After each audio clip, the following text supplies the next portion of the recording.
Welcome to Thriving Tribesmen. My name is Kuri, your host, and I'm excited to be making this episode. Today, we're going to be talking about seduction resistance.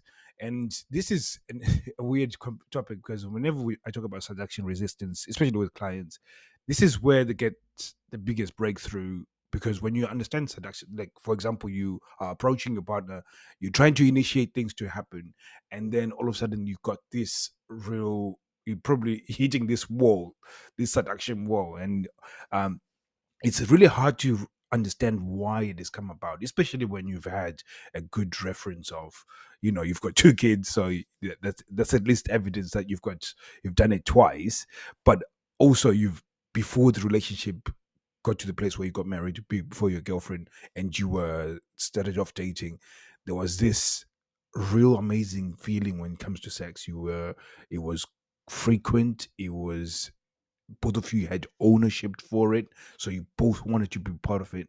And then over a period of time, there's something that has happened to for her to not take ownership for it, and it's now become your thing. It's something that you want. And again, I always ask guys and say, you need to ask your partner: is is she giving you sex, or is it something that you share?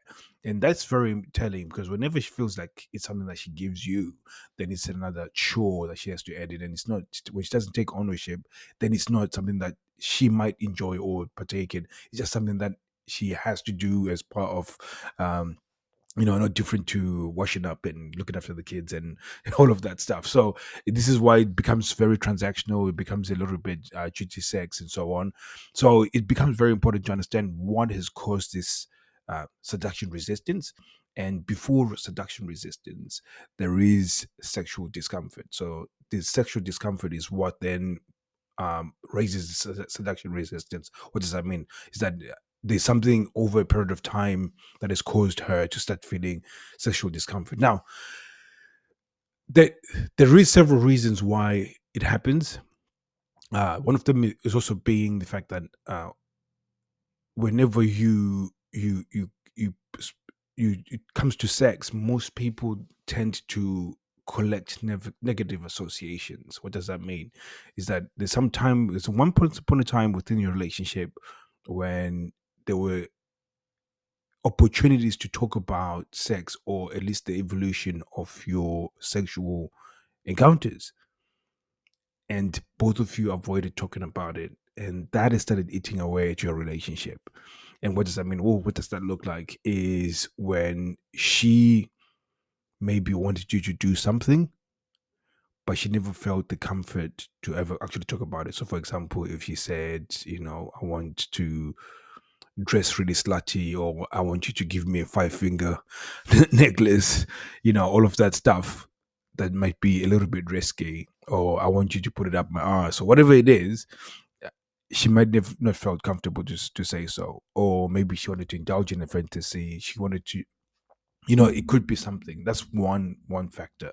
The other factor could be this case that maybe because you're so desperate to get validation from sex, that even though she orgasms, there isn't that real connection from it. Your focus is on giving her orgasm and you getting an orgasm, and there's nothing else of substance when she has sex. So over a period of time, there's this massive chasm that is built. Yes, you've given her orgasms, but there isn't that real connection that she's craving. So the whole sex becomes devalued, or at least in her mind, it's devalued. Like, okay, I don't see what else is there. I mean, there is orgasm, but I'm not getting what I really, really need out of this encounter. So over a period of time, because she sees it not that valuable, the you trying to make things transactional, you putting some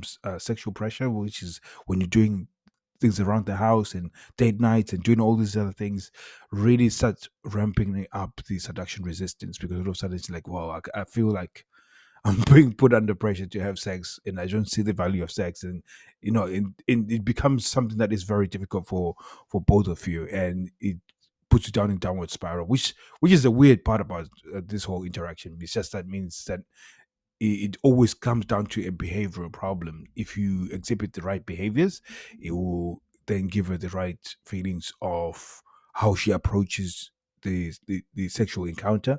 And when she sees it from a sense of that being you're trying to get collaboration within the relationship, you're trying to get a sense of fulfillment within the relationship, you're trying to do it for both of you, and all this good stuff that you can think about connection within a relationship.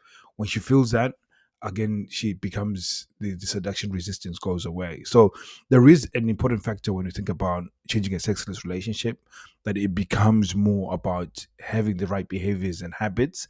When you have those right behaviors and habits, what that tends to happen is that it transforms your relationship to the next level. And what I'm saying, what do I mean by that, is that the transition is like I was saying last week, that all roads lead to dominance. And really those that behaviors are governed by the three traits of dominance, which is for a second there, I've just forgotten. It's the ability to protect, and strategic thinking, and resilience. When you can exhibit these behaviors, or at least these traits within your relationship, this becomes the key factors that are going to start getting it to be for seduction resistance to go away, and then actually make open a door for attraction, for seduction. Because again, a lot of the seduction resistance is also fueled by the fact that she's got anxiety, fear, and depression, and so on. And again, all of those is because she's not seeing those traits on you. So again, she tends not to be able to have ways and methods to regulate those emotions, and those emotions cause a negative approach towards sex within your relationship. So when you address your behaviors, to sum it all up, when you address your behaviors and you're exhibiting behaviors that will give her a sense of protection, a sense of that you have things under control, and or a sense of that when things go bad, you can overcome bad situations. When she can see that you are capable of doing that, then she doesn't have to worry. She doesn't have to have anxiety. She doesn't have to.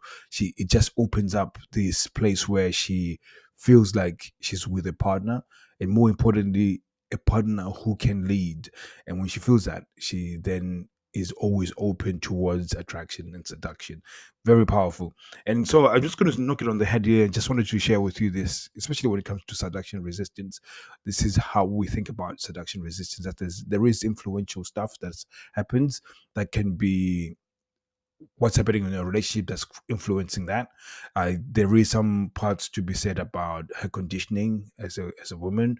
There's also other parts that can be said about her previous sexual experiences, and the male figures that were caregivers within her as well.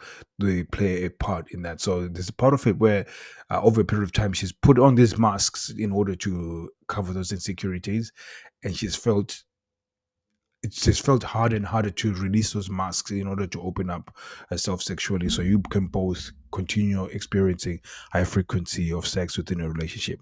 So I'm going to knock it on the head here. We hopefully it's something that you needed to hear, something that's going to help you to get an understanding of what's really going on within a relationship, and maybe the steps that you might need to do in order to start turning it. So thank you very much. I'll be seeing you guys soon.